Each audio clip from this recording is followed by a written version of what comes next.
मोर समस्त को नमस्कार।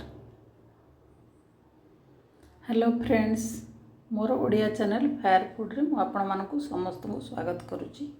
आउ मु आशा करुच्ची कि जगन्नाथ कृपार समस्ते बहुत भलरे थिबे। आउ आपण माने मोर आज गोटे भल रेसिपी आज देखंतु, बहुत कम समय रही जीव और बहुत जल्दी हो जीव। प्लीज आपण देखंतु।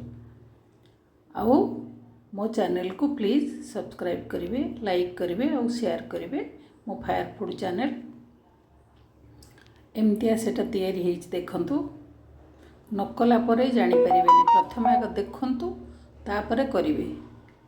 देखिए रेसिपीटा, देखिए इनग्रेडिएंट्स देखिए, बहुत कम इनग्रेडिएंट्स रही। बाहर को जावा दुकान को पड़ेबनी, घरे जो जिनिस अच्छी समस्त अलग अलग प्रकार इनग्रेडिएंट्स जहाँ फ्रेंड्स प्लीज मो चैनल को सब्सक्राइब करेंगे, शेयर करेंगे और लाइक करेंगे भूलिबेनी।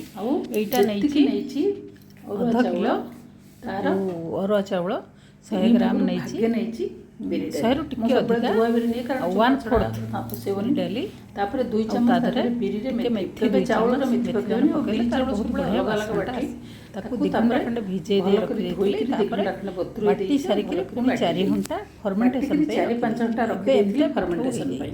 से पिठो रख दे रेडी है चलन फर्मेंटेशन नहले पिठो ता पूर्व दिन करी जदी आपण रखि देबे ताहले चलन तो पूरा तैयारी करबा करिया एटा तैयारी करिया को बहुत सहज है, कारण संग संग करालु समय लगे। सकाळ जदी मिश्री टी कम मिठा तो नेली नैची नाले चीनी 2 गिनारे नेली नडिया पुरी करी नै गली टिके तदर पकेची गोटे गिनारे नै गली क्रिस्टल मिश्री आउ तादरे मिश्रीटा टिके चीनी टू हेल्दी गुड़ रे भी गुड़ तो हमर मु खाइनी गुड़ तेणु प्राय हमर गुड़ रे होनी, बहुत कम गुड़ रे समस्त तो गोटे अधे नाले गुड़ रे होनी। तादरे टिके समस्त टिके पकैली मु गोलमरिच पाउडर और टिके जो गुजराती पाउडर पकैले टिके भल वासना हो। और नडिया टाकू बेसी समय भाजिबेनी, पूरा तो आपण माने समस्त करि जानछन करबे। बेसी समय भाजिले सेटा टिके माने हार्ड हार्ड हे जिवो, त भीतर भी रहिले भी से हार्ड हार्ड कड़कड़ कड़कड़ टेस्ट आ तेणु टिके सॉफ्ट करि नडिया टाकू भाजिबे। बेसी समय लागबनी, 5 मिनिट लागबो। बेसी फ्राई हे गलानी नडियाटा पूरा हार्ड हे ताको बेसी समय भाजिबा दरकार भी नाही। ताको हम चलंतु बंद कर दबा, हीट टाको ऑफ कर दे और के भलो कर मिसै दियंतु। पूरा गैस बंद कर दियंतु, हीट टाको तापर टिके ताको घांटी दियंतु। ऑफ करके हम एट रेडी हे गला पूरा बस टोटल गैस बंद कर दबा। को चलंतु ठंडा हे गेला ओके बाउल ले ताको हम नै गली। एटा छोट बहुत करे रे 1 चम्मच मु सोरिष तेल नै छै। आपण माने घी भी नै परंती, रिफाइन भी नहीं करते, घी टिके धुआं आसे तादर पकईली मु जो राशि मंजी शेषम सीड्स 1 चम्मच पकईली। एटा बहुत टेस्टी भी और कलर भी तादर पिठौटा दियंतु। आपण एटा छोट छोट बहुत छोट छोट हो 2 डंकी पिठौ तादर बहुत बड़ 2 चम्मच 2 डंकी एक्चुअली तादर टिके टिके नै 2 डंकी देइछि। और तादर नडिया पूरा तादरे रखीदेले आपण मैंने बेसी भर्ती करदे किंतु तथापि तो फाटी जीव, माने बेसी काटला पुड़ी जी दरकार से मिनिमम पूरा रखिए। तापर पूरा दे दिंतु, पूरा पूरा कवर कर दिंतु।